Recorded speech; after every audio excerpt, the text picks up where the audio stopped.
मैं उन लोगों का शुक्रगुजार हूँ जिन्होंने मुझे ना बोला, जिन्होंने मेरी सहायता नहीं की और जिसकी वजह से मैंने अपना सारा काम खुद ही किया।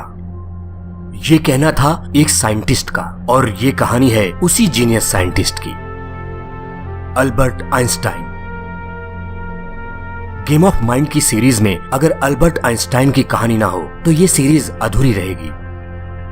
अल्बर्ट आइंस्टाइन अपने समय के बहुत ही प्रतिभाशाली यानी जीनियस इंसान थे। एक ऐसा इंसान जिसने मैथ और साइंस में ऐसा योगदान दिया जिसे बस मुट्ठी भर चंद साइंटिस्ट ही आज तक दे पाए हैं। कुछ लोग मानते हैं कि हम दुनिया को दो भागों में बांट सकते हैं। एक भाग है आइंस्टाइन के पहले की दुनिया और दूसरा भाग है आइंस्टाइन के बाद की दुनिया।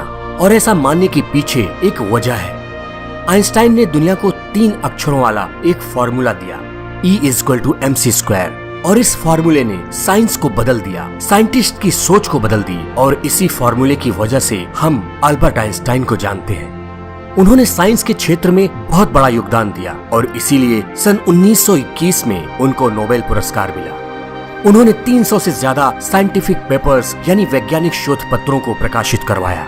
सन 1999 में टाइम मैगजीन ने 20वीं शताब्दी यानी 20th सेंचुरी के 100 सबसे ज्यादा प्रभावशाली यानी इन्फ्लुएंशियल लोगों की लिस्ट जारी की और उसमें अल्बर्ट आइंस्टाइन को पर्सन ऑफ द सेंचुरी यानी शताब्दी पुरुष घोषित किया। जर्मनी में पैदा होने के बावजूद जर्मन लोगों से खतरा, हिटलर के डर से जिनको अपने देश को छोड़कर अमेरिका जाना पड़ा। अमेरिका में भी FBI उनके पीछे 20 सालों तक पड़ी रही और मृत्यु के बाद भी जिनके मस्तिष्क पर बहुत समय तक शोध चलता रहा। क्या सच्चाई थी इन सब के पीछे और इन सब मुश्किलों के बीच में कैसे अल्बर्ट आइंस्टाइन ने अपनी जिंदगी के मकसद को पूरा किया? उनकी जिंदगी से जुड़ी इन सब बातों और कहानियों को जानने के लिए मैं आपको इतिहास में करीब 150 साल पहले ले चलता हूँ। कुछ 150 साल पहले जब इलेक्ट्रिसिटी नहीं थी और जर्मन के शहरों पर सूरज डूबने के बाद अंधकार का राज होता था और वो शहर बहुत खतरनाक हो जाते थे। फिर थॉमस अल्वा एडिसन के DC करंट ने जर्मनी के शहरों को कुछ रोशनी दी। जर्मनी के शहरों में एक छोटा सा शहर था, उल्म, और इस शहर में रहते थे हरमन और पोलिन आइंस्टाइन। हरमन आइंस्टाइन एक सेल्समैन और इंजीनियर थे जो लोगों को इलेक्ट्रिसिटी के उपकरण सप्लाई करते थे। 14 मार्च 1879 एक खुशी से भरा दिन था हरमन और पोलिन आइंस्टाइन के लिए। उनके घर में उस दिन एक बेटे ने जन्म लिया। प्यार से उसका नाम उन दोनों ने अल्बर्ट रखा। अल्बर्ट का सर उसके शरीर की तुलना में बड़ा था और ठीक शेप में नहीं था और हरमन और पोलिन को डर था कि कहीं उसको कोई प्रॉब्लम तो नहीं है। जब अल्बर्ट की दादी यानी हरमन की माँ ने उसको पहली बार देखा तो उन्होंने भी ये कहा कि उसका सर बड़ा है, लेकिन कुछ दिनों में ही अल्बर्ट का सर धीरे धीरे सही शेप में आने लगा। हरमन और पोलिन आइंस्टाइन अपने बेटे को बहुत प्यार करते थे। जैसे जैसे अल्बर्ट बड़ा होने लगा, हरमन और पोलिन को एक नई चिंता सताने लगी। अल्बर्ट कुछ भी बोलता नहीं था, लेकिन चिंता होने के बावजूद हरमन और पोलिन को ये उम्मीद थी कि एक दिन वो जरूर बोलेगा। लेकिन साथ ही साथ उनके मन में एक डर जरूर था कि कहीं उनका बच्चा एक मंदबुद्धि बच्चा तो नहीं है। सन 1880 अल्बर्ट अब 1 साल का हो चुका था और उसने थोड़ा थोड़ा बोलना भी शुरू किया था। कुछ लोगों का कहना है कि उसने 4 साल के बाद बोलना शुरू किया और जब पहली बार वो बोला था तो उसके शब्द थे, the soup is too hot, soup बहुत गर्म है। जब हरमन और पोलिन ने उससे पूछा कि तुम पहले क्यों नहीं बोले, तो अल्बर्ट ने कहा कि अब तक सब कुछ ठीक चल रहा था। अल्बर्ट के साथ प्रॉब्लम ये थी कि वो लैंग्वेज यानी भाषा को जल्दी पकड़ नहीं पाते थे, जैसा कि दूसरे बच्चे जन्म के बाद करते हैं। ये प्रॉब्लम उसको 9 साल तक थी। वो सेंटेंस को अपने माइंड में दोहराता रहता था जब तक वो उनको ठीक से बोल नहीं पाता था। उसी साल यानी सन 1880 में हरमन और पोलिन उल्म से लगभग 160 किलोमीटर दूर म्यूनिक में जाकर रहने लगे। म्यूनिक में आइंस्टाइन के पिता और उसके चाचा जेकब ने एक कंपनी बनाई जो कि थॉमस अल्वा एडिसन के DC करंट के लिए इलेक्ट्रिकल इक्विपमेंट बनाती थी। आगे की कहानी सन 1881 से सन 1885 के बीच में से होके गुजरेगी। अल्बर्ट 2 साल का हुआ और तब उसकी बहन का जन्म हुआ। हरमन और पोलिन ने उसका नाम रखा माजा। अपनी एक छोटी बहन को पाकर अल्बर्ट बहुत खुश हुआ। अल्बर्ट दूसरे बच्चों के साथ घुल मिल नहीं पाता था। उनके साथ खेलता भी नहीं था और बहुत ही शांत रहता था। उसको खेलना कूदना अच्छा नहीं लगता था। आजादी बहुत पसंद थी उसको और वो हर तरफ शांति चाहता था। अल्बर्ट बचपन में अपने पिता से कहता था कि वो बड़ा होकर सेना में सिपाही नहीं बनेगा। जब वो रोड पर सेना के सिपाहियों को परेड करते हुए देखता तो उसको बहुत दुख होता था। उसको लगता था कि सेना के लोगों को आजादी से घूमने की इजाजत नहीं थी और उनकी लाइफ बस एक मशीन की तरह थी और युद्ध होने पर वो मर जाते थे। हिंसा और युद्ध से नफरत थी अल्बर्ट को। वो अपने बचपन में या तो अकेले या फिर अपनी बहन माजा के साथ खेलता और उसके खेल भी कुछ इस तरह के होते थे जिससे उसको कुछ सीखने को मिले। उसको घूमना बहुत पसंद था और नेचर यानी प्रकृति से लगाव बहुत था। नदी को, पहाड़ को, आसमान को देखकर उसके मन में बहुत से सवाल आते थे। ब्रह्मांड में छुपे रहस्यों को जानने की जिज्ञासा उसके मन में बनी रहती थी। धीरे धीरे ढेर सारे सवालों को लिए अल्बर्ट अब 5 साल का हो गया था और अब तक वो ठीक से बोलने भी लगा था। उसके बर्थडे पर हरमन ने उसको एक चुंबकीय दिक्सूचक यानी मैग्नेटिक कंपास दिया। ऐसा गिफ्ट पाकर अल्बर्ट को बहुत अच्छा लगा। वो मैग्नेटिक कंपास को देखता रहता और सोचता कि इसकी सुई हमेशा नॉर्थ यानी उत्तर की तरफ ही क्यों रहती है। उसको लगता था कि उसमें ऐसा कुछ जरूर होगा जो उसकी सुई को हिलाता है, पर वो मुझे दिखता नहीं। इस तरह के और भी सवाल अल्बर्ट के माइंड में आते रहते थे। कहानी अब 1885 से 1888 के बीच में से गुजरेगी।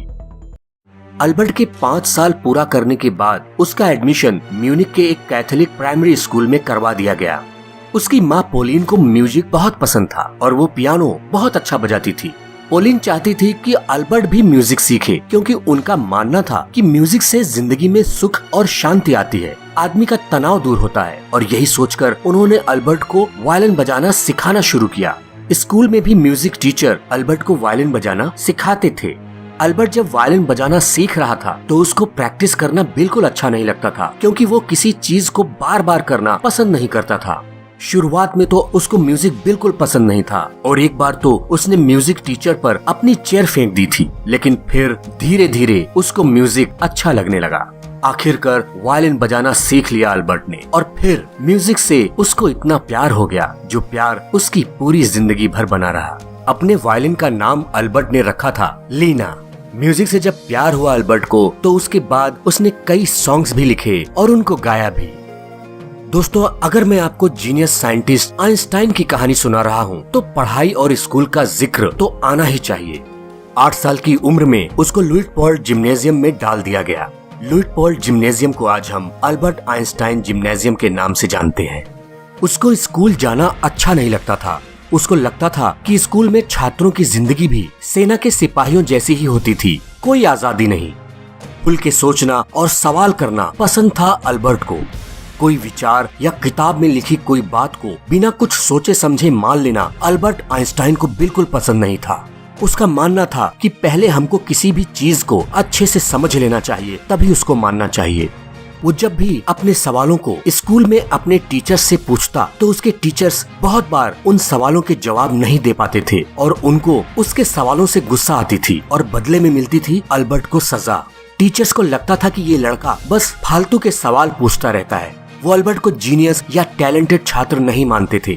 उनको लगता था कि ये अपनी जिंदगी में कुछ भी हासिल नहीं कर पाएगा, लेकिन अल्बर्ट के नंबर अच्छे आते थे और हम सब ये जानते हैं कि वक्त ने बता दिया कि अल्बर्ट क्या था।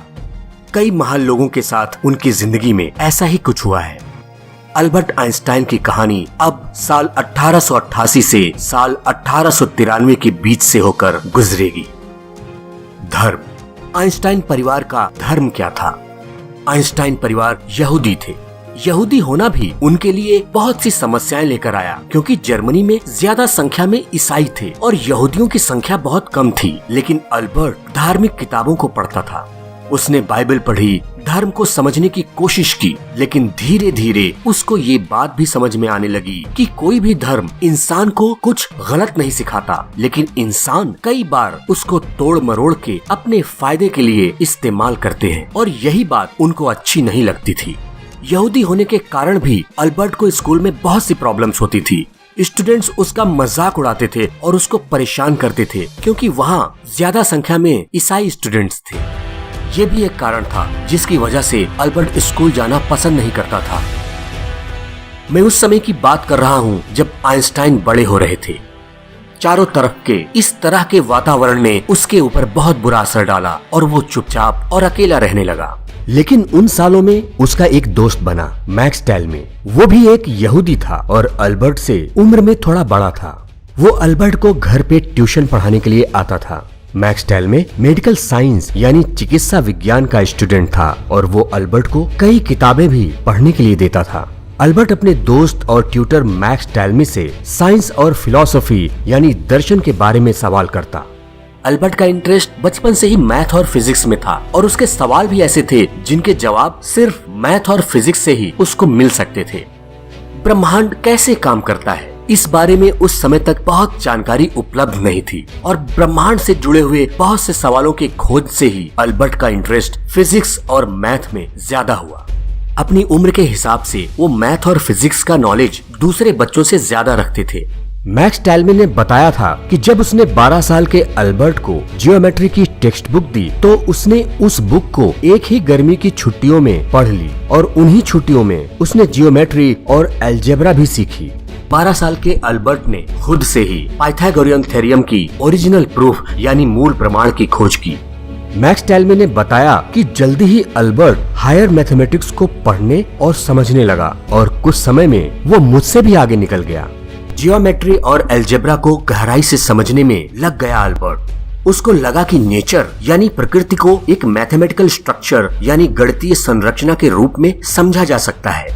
उसने 12 साल की उम्र में कैलकुलस पढ़ा और 14 साल की उम्र में उसने इंटीग्रल कैलकुलस में महारत हासिल कर ली। जर्मनी के एक फिलोसोफर इमैनुअल कैंट ने क्रिटिक ऑफ प्योर रीजन नाम की एक किताब लिखी थी जिसमें उन्होंने मेटाफिजिक्स के लिमिट्स और स्कोप को बताया था। मेटाफिजिक्स फिलॉसफी का एक ब्रांच है। अल्बर्ट ने कैंट के क्रिटिक ऑफ प्योर रीजन किताब को पढ़ डाला। अल्बर्ट उस समय बस 13 साल का था लेकिन उसको कैंट की बातें पूरी तरह से समझ में आ गई थी। अल्बर्ट के अंकल जेकब भी उसके साथ रहते थे। वो एक इंजीनियर थे और अल्बर्ट को उनके साथ बहुत अच्छा लगता था क्योंकि जेकब की वजह से ही अल्बर्ट की रुचि मैथ में बढ़ी थी। जब अल्बर्ट को बीजगणित यानी अलजेब्रा समझ में नहीं आ रहा था तो जेकब ने उसको बहुत ही सिंपल तरीके से अलजेब्रा समझाई थी। जेकब ने बताया कि अलजेब्रा बहुत ही मजेदार विषय है। उसमें हम एक छोटे जानवर का शिकार करते हैं। उस जानवर का नाम हमको नहीं पता इसलिए हम उसको एक्स कहते हैं। फिर जब हम उस जानवर का शिकार करके उसको पकड़ लेते हैं तो हम उसे सही नाम देते हैं। यही होता है अलजेब्रा यानी बीजगणित में। अल्बर्ट के लिए उनका घर ही सबसे बड़ा स्कूल था जहाँ पर उसने बहुत कुछ सीखा। साइंटिफिक एक्सपेरिमेंट यानी वैज्ञानिक अनुसंधान करने की प्रेरणा भी अल्बर्ट को घर से ही मिली और इसमें उसका साथ दिया था उसके पिता और चाचा ने, क्योंकि वो चाहते थे कि अल्बर्ट भी बड़ा होकर इंजीनियर बने और वो ये भी जानते थे कि अल्बर्ट का स्वभाव क्या है और साथ ही साथ वहाँ यहूदियों को कितनी समस्याएं थी। इसलिए स्कूल में अगर अल्बर्ट के मार्क्स किसी सब्जेक्ट में कम आते थे तो वो उसको कुछ भी नहीं बोलते थे। साल 1894, 13 साल के हो चुके अल्बर्ट के पिता हरमन और चाचा जेकब की कंपनी ने म्यूनिक में इलेक्ट्रिक सप्लाई करने के लिए एक बिड यानी बोली में हिस्सा लिया, लेकिन वो काम उनको नहीं मिला। उनके पास इतना पैसा नहीं था जिससे वो डायरेक्ट करंट यानी डीसी के उपकरणों को अल्टरनेटिंग करंट यानी एसी के मुताबिक बदल सकें। अल्बर्ट के पिता हरमन और चाचा जेकब की कंपनी को बहुत नुकसान हुआ और उन्हें अपनी म्यूनिक की कंपनी को बंद करना पड़ा।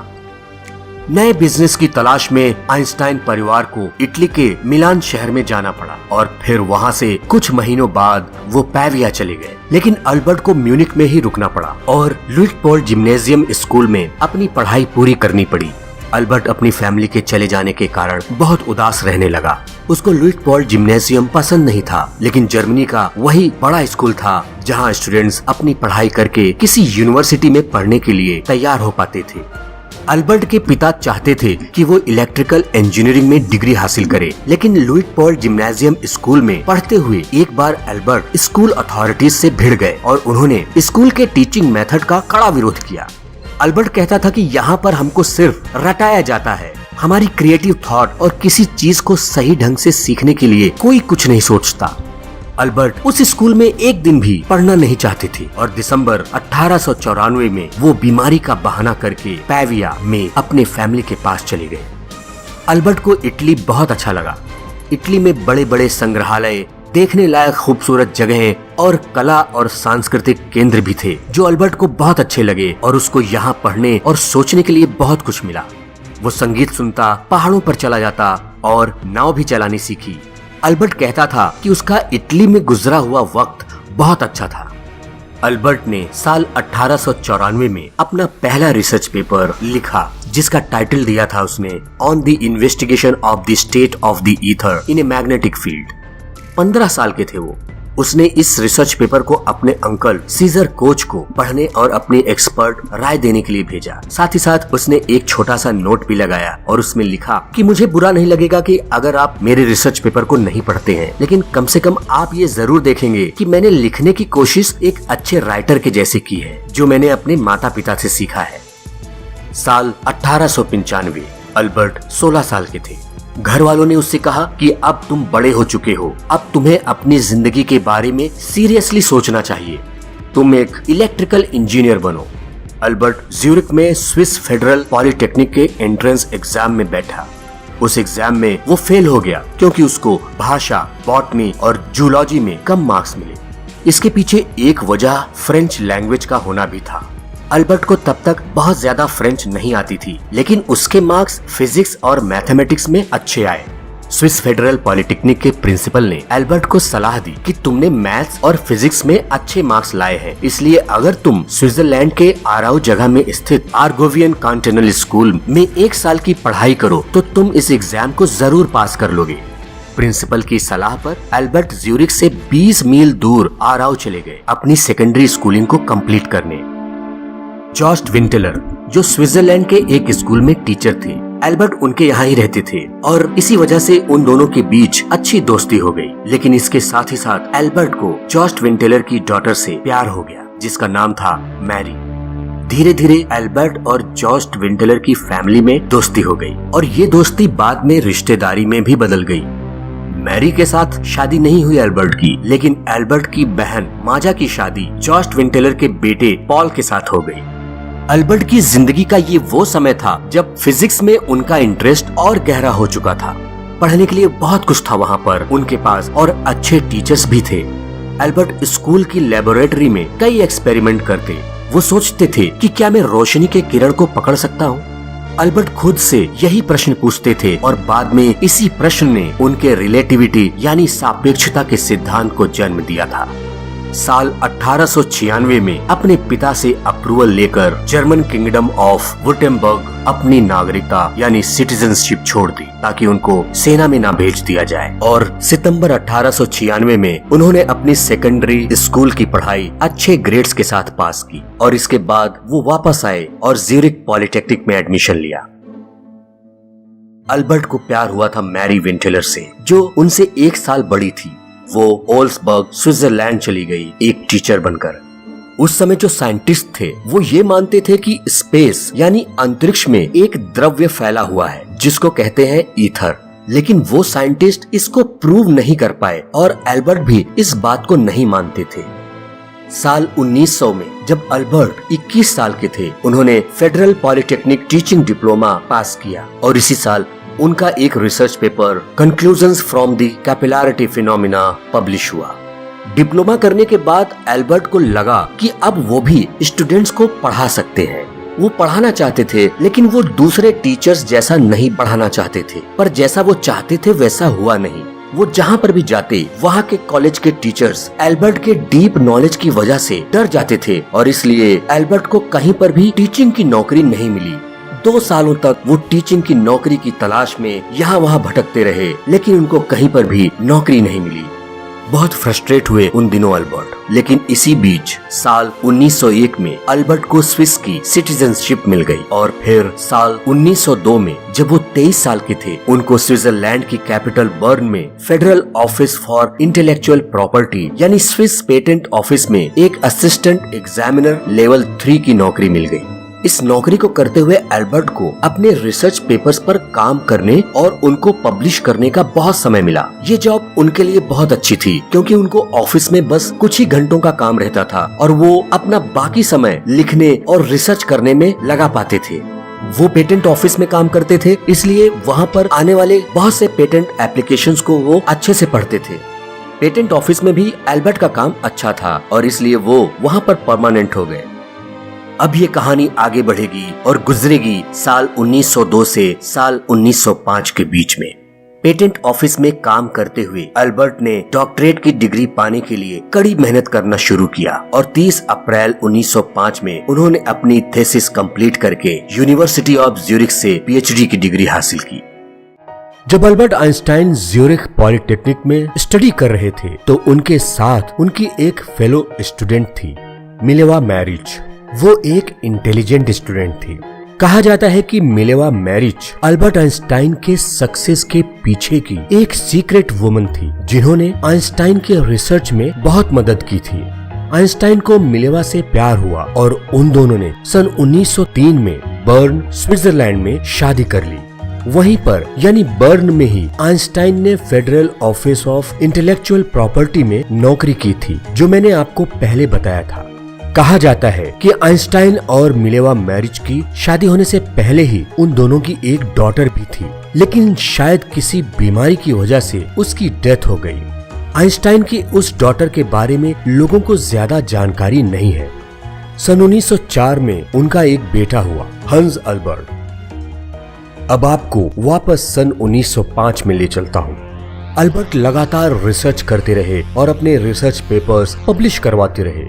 धीरे धीरे उनकी पॉपुलैरिटी बढ़ती रही। बचपन से एक सवाल उनके मन में हमेशा घूमता रहता था कि अगर वो लाइट की किरणों के ऊपर बैठकर चलेंगे तो दुनिया कैसी दिखेगी। ऐसी सोच और ऐसी जिज्ञासा होने के कारण उन्होंने फिजिक्स को बहुत गहराई तक समझा और बड़े बड़े एक्सपेरिमेंट्स भी किए। उस समय कुछ वैज्ञानिक लाइट की स्पीड यानी रोशनी की गति को मापने के ऊपर काम कर रहे थे, लेकिन उनको कोई सफलता नहीं मिल पा रही थी। अल्बर्ट ने बताया कि वो वैज्ञानिक क्यों असफल रहे। उन्होंने बताया कि वास्तव में लाइट की स्पीड एक जैसी रहती है और दुनिया की दूसरी चीजें उसके सापेक्ष यानी तुलनात्मक होती हैं। इसका मतलब क्या है? इसका मतलब मैं आपको एक एग्जाम्पल देकर बताता हूँ। मान लो कि आप एक रेलवे प्लेटफॉर्म पे खड़े हो और एक ट्रेन 100 किलोमीटर की स्पीड से आपके बगल से गुजरती है। आप कहेंगे कि ट्रेन की स्पीड बहुत तेज थी, लेकिन अगर एक ट्रेन जिसकी स्पीड 130 किलोमीटर है और आप उसमें बैठे हुए हैं, तो आप बगल वाली ट्रेन को जो 100 किलोमीटर की स्पीड से चल रही है देख के क्या कहेंगे? आप कहेंगे कि उस ट्रेन की स्पीड कम है। यही थ्योरी थी अल्बर्ट आइंस्टाइन की, जिसको थ्योरी ऑफ रिलेटिविटी यानी सापेक्षता का सिद्धांत कहा गया और इसी थ्योरी के कारण उनको एक महान साइंटिस्ट माना गया। ये रिलेटिविटी थ्योरी बस इतनी नहीं है, इसमें बहुत कुछ छिपा हुआ है, जिसने विज्ञान के लिए नई सोच के बहुत सारे दरवाजे खोल दिए थे। आइजैक न्यूटन एक महान वैज्ञानिक थे। उन्होंने कहा था कि समय हमेशा एक जैसा रहता है। आइंस्टाइन ने कहा कि समय यानी टाइम भी अन्य दूसरी वस्तुओं के सापेक्ष है। उनके इस सिद्धांत ने समय, अंतरिक्ष, गति और ग्रेविटेशन यानी गुरुत्वाकर्षण से जुड़े हुए विचार दिए, जिससे वैज्ञानिकों की सोच ही बदल गई। इसी सिद्धांत के आधार पर बना अल्बर्ट आइंस्टाइन का E=mc² का फेमस फार्मूला और इसी फार्मूले के हेल्प से एटॉमिक यानी परमाणु बम बनाया जा सका। अल्बर्ट आइंस्टाइन ने बताया था कि लाइट को हम छोटे छोटे बिंदुओं की एक धारा कह सकते हैं। इसी के कारण इलेक्ट्रिक आई यानी विद्युत नेत्र की बुनियाद रखी गई और इसी के कारण टेलीविजन, ध्वनि चलचित्र यानी टॉकी और दूसरे रिसर्च वर्क साइंटिस्ट ने पूरे किए थे। 1908 तक वो बहुत ही फेमस साइंटिस्ट बन गए थे और उनको यूनिवर्सिटी ऑफ बर्न में एक लेक्चरर की तरह अपॉइंट कर लिया गया। आइंस्टाइन बर्न में सन 1909 तक रहे। 1909 में अल्बर्ट आइंस्टाइन ज्यूरिख चले गए, जहां उनको यूनिवर्सिटी ऑफ ज्यूरिख में प्रोफेसर की जॉब मिली। सन 1910 में उनका दूसरा बेटा हुआ, एडवर्ड। 1911 में अल्बर्ट प्रेग चले गए, जहां उन्होंने चार्ल्स फर्डिनेंड यूनिवर्सिटी में प्रोफेसर की नौकरी की। एक साल बाद जुलाई 1912 में वो वापस चले गए ज्यूरिख प्रोफेसर की नौकरी करने। 2 साल तक रहने के बाद आइंस्टाइन अप्रैल 1914 में अपनी वाइफ के साथ बर्लिन चले गए। आइंस्टाइन के लगातार एक जगह से दूसरे जगह जाने और कुछ अन्य कारणों से उनमें और उनकी पत्नी में कुछ मतभेद हो गए और वो दोनों 1914 में ही एक दूसरे से अलग हो गए। आइंस्टाइन की वाइफ मैरिक अपने दोनों बेटों को लेके उनसे अलग हो गई और 5 साल बाद 1919 में दोनों का डिवोर्स हो गया। डिवोर्स के बाद आइंस्टाइन ने दूसरी शादी की एल्सा से। अल्बर्ट आइंस्टाइन एल्सा के कजिन थे। कहानी आगे बढ़ती है और सन 1921 में पहुंचती है। अब अल्बर्ट 42 साल के थे। 2 अप्रैल 1921 को आइंस्टाइन ने पहली बार अमेरिका में न्यूयॉर्क सिटी में कदम रखा। उनको वहां पर कोलंबिया यूनिवर्सिटी और प्रिंसटन यूनिवर्सिटी में लेक्चर्स देने के लिए बुलाया गया था। 1922 में उनको फिजिक्स में नोबेल पुरस्कार मिला। वो प्राइज उनको मिला था उनके थ्योरेटिकल फिजिक्स और खासकर लॉ ऑफ फोटोइलेक्ट्रिक इफेक्ट के ऊपर उनकी खोज पर। आइंस्टाइन ने नोबेल प्राइज मनी को अपनी पूर्व पत्नी मिलेवा मैरिज को दे दिया ताकि उनके दोनों बेटों की परवरिश अच्छे से हो सके। दिसंबर 1930 में आइंस्टाइन ने दूसरी बार अमेरिका में कदम रखा कैलिफोर्निया इंस्टीट्यूट ऑफ टेक्नोलॉजी में एक रिसर्च फेलो बनकर काम करने के लिए। सन 1933 जर्मनी में हिटलर बहुत ताकतवर हो चुका था। 1933 में आइंस्टाइन के बर्लिन वाले अपार्टमेंट पर नाजियों ने 2 बार रेड डाली। यहाँ तक कि नाजियों ने आइंस्टाइन की फोटो को जगह जगह पर चिपकाया और उनके सर पर $5000 का इनाम रखा और साथ ही साथ ये भी लिखा कि ये वो शख्स है जिसको अभी तक फांसी पे नहीं लटकाया जा सका है। आइंस्टाइन एक यहूदी थे और उस समय जर्मन के गवर्नमेंट ने जो नया लॉ पास किया उसके अनुसार यहूदियों को कोई भी गवर्नमेंट की पोस्ट नहीं दी जा सकती थी, यहाँ तक कि वो यूनिवर्सिटी में भी नहीं पढ़ा सकते थे। हजारों यहूदी वैज्ञानिकों को उनकी यूनिवर्सिटी की नौकरी छोड़ने के लिए कहा गया और उन सारी जगहों से उनके नाम हटा दिए गए जहां पर वो नौकरी कर रहे थे। आइंस्टाइन को जर्मनी में रहना खतरे से खाली न लगा, इसलिए उन्होंने जर्मनी छोड़ने का फैसला किया। अमेरिका में आइंस्टाइन को अपने यहाँ रहने का इनविटेशन मिला और फिर सन 1933 में आइंस्टाइन ने जर्मनी छोड़ दिया। हालांकि 7 सालों के बाद आइंस्टाइन को अमेरिका की सिटीजनशिप मिल गई थी, लेकिन अमेरिका में भी उनके शुरुआती दिन बहुत अच्छे नहीं गुजरे। अमेरिका में भी FBI उनके पीछे पड़ी रही। FBI को लगता था कि आइंस्टाइन एक डबल एजेंट है। उनको लगता था कि जर्मनी का होने के कारण हो सकता है कि आइंस्टाइन एक जासूस बनकर अमेरिका में आए हो। जब फ्रीडम ऑफ इंफॉर्मेशन एक्ट के तहत FBI ने अपनी इन्वेस्टिगेशन की रिपोर्ट पब्लिक के सामने रखी तो लोगों को ये पता चला कि उन्होंने आइंस्टाइन के ऊपर 177 पेजों की एक रिपोर्ट बनाई थी, जिस रिपोर्ट में FBI ने ये शक जाहिर किया था कि आइंस्टाइन बहुत खतरनाक व्यक्ति हो सकते हैं। 1933 के बाद लगभग 22 सालों तक, यहाँ तक कि अमेरिका की सिटीजनशिप मिलने के बाद भी FBI आइंस्टाइन पर लगातार नजर रखी थी। अगर ये वीडियो पसंद आया है तो प्लीज इसको लाइक और शेयर करना ना भूलें और अगर आप इस चैनल पर नए आए हो तो प्लीज इसको सब्सक्राइब कर लीजिए और नीचे बेल आइकन को हिट जरूर कर दें ताकि जब भी मेरी कोई वीडियो अपलोड हो तो आपको उसका नोटिफिकेशन मिल जाए और आप मेरे वीडियोस को मिस न कर सकें। आपके प्यार और सपोर्ट के लिए thank you so much friends.